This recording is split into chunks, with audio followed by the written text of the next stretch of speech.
merupakan alat dan bahan yang digunakan dalam pembuatan kasam.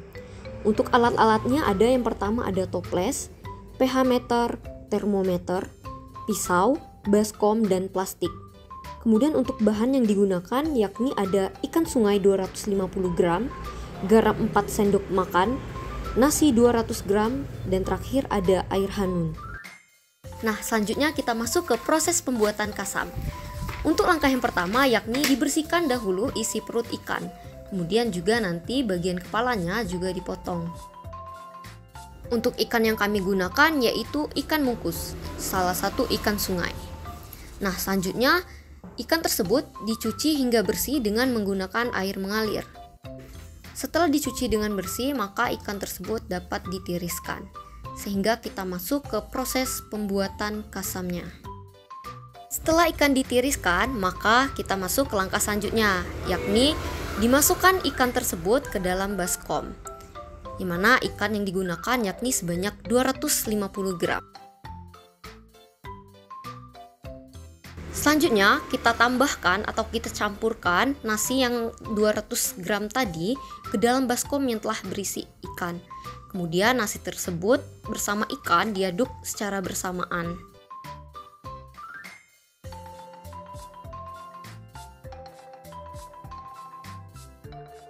Untuk 250 gram ikan dan 200 gram nasi, maka kita dapat menambahkan garam sebanyak 4 sendok makan.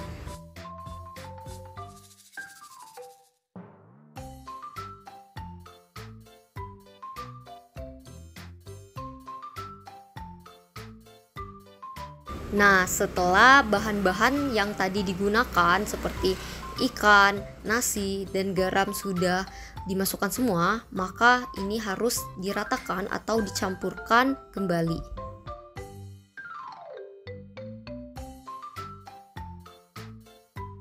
Setelah olahan telah tercampur rata, maka langkah selanjutnya dimasukkan kasam yang telah jadi tadi ke dalam toples, yang mana ini harus dipadatkan agar udara tidak dapat masuk ke dalamnya. Kemudian agar proses fermentasi dapat berjalan dengan baik.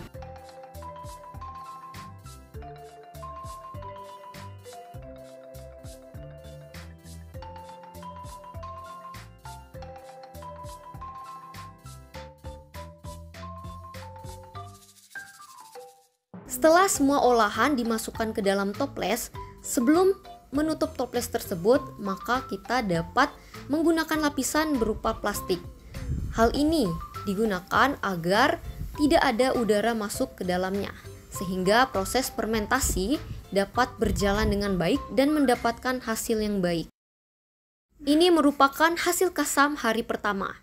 Nah, di hari pertama ini kita harus mengukur pH-nya untuk mengetahui apakah ia termasuk asam ataupun basah.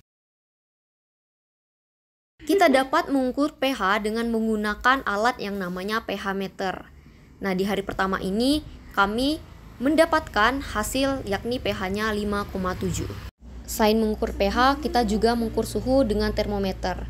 Nah, didapatkan suhu awalnya 28 derajat Celcius. Setelah itu, kita mengukur pH hari ketiga. Tidak hanya pH, namun juga suhu.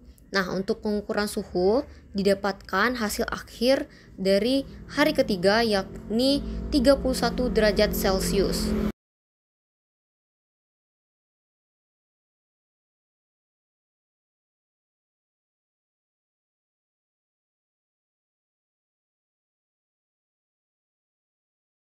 Untuk pH hari ketiga yakni didapatkan 5,37. Nah, ini merupakan dokumentasi kasam hari pertama. Selanjutnya ini merupakan dokumentasi kasam hari ketiga.